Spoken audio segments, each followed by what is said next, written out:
ஆண்டவர்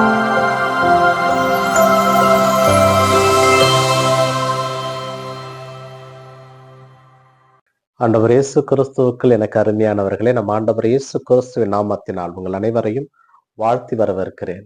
நீங்கள் கடவுளிடம் கேட்கின்ற பொழுது அவர் கொடுத்து விடுவார் என்ற நம்பிக்கையோடு கேளுங்கள். அவர் உங்களுக்கு கொடுக்க காத்து கொண்டிருக்கிறார். ஏனென்றால் நம் வேண்டுதல்கள் அனைத்தும் அவரிடமிருந்தே வருகின்றன.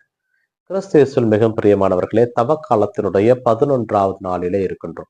அதாவது சனிக்கிழமையில் இருக்கிறோம்.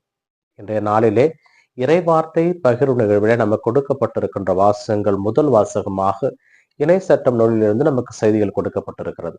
இதிலே கடவுளுக்கு நாம் கொடுத்த வாக்குறுதிகளை நிறைவேற்றுவதிலே நாம் கருத்தாய் இருக்க வேண்டும் என்று மோசே வழியாக இறைவன் நமக்கு அறிவுறுத்துகிறார்.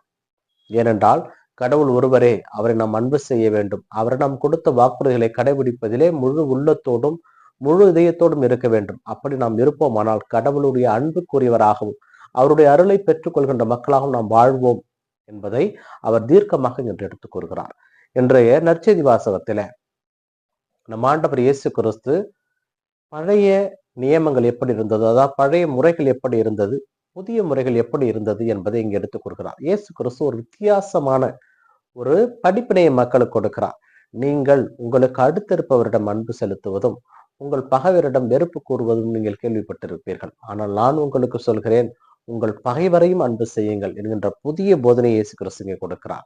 ஒரு புரட்சியாளனாக இயேசு கிறிஸ்து இங்கே எடுத்துக்கிறார். மனிதத்தை மதிக்க வேண்டும். கடவுளுடைய படைப்பிலே வந்திருக்கின்ற எல்லா மனிதர்களும் கடவுளைப் போல கடவுளுடைய ஆசிரியை பெற்றவர்கள், கடவுளுடைய உருவத்தை பெற்றிருப்பவர்கள். அப்படியானால் எப்படி ஒருவரை நம்மால் வெறுக்க முடியும்? இந்த கேள்வியை தான் இயேசு கிறிஸ்து மனதில் கொண்டு, உங்களுடைய பகைவரையும் நீங்கள் அன்பு செய்யுங்கள். இந்த உலகத்தில் யாரெல்லாம் நமக்கு பகைவர்கள் என்பதை நாம் யோசிக்க கடமைப்பட்டிருக்கிறோம். நமக்கு தேவையானது ஒருவரிடமிருந்து கிடைக்கவில்லை என்றால் அவர் நமக்கு பகைவராகிவிட மாட்டார்.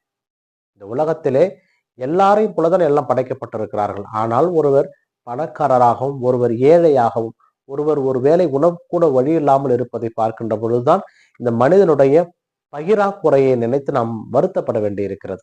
இந்த உலகத்திலே ஒருவனிடம் காலம் காலமாக அமர்ந்து உண்ணுவதற்கு தேவையான சொத்துகள் இருக்கின்றது, பணங்கள் இருக்கிறது. அவன் ஏழையை பார்த்து கொடுப்பதற்கு அவன் மனம் இருக்க மாட்டேன் என்கிறது. ஆனால் ரோட்டிலே அமர்ந்து பிச்சை எடுத்து உண்புகிறவன் ஒரு நாயையோ ஒரு குருவியை பார்த்தால் தன்னிடம் இருக்கின்ற உணவை அதற்கும் பகிர்ந்து உண்ணுகிறான்.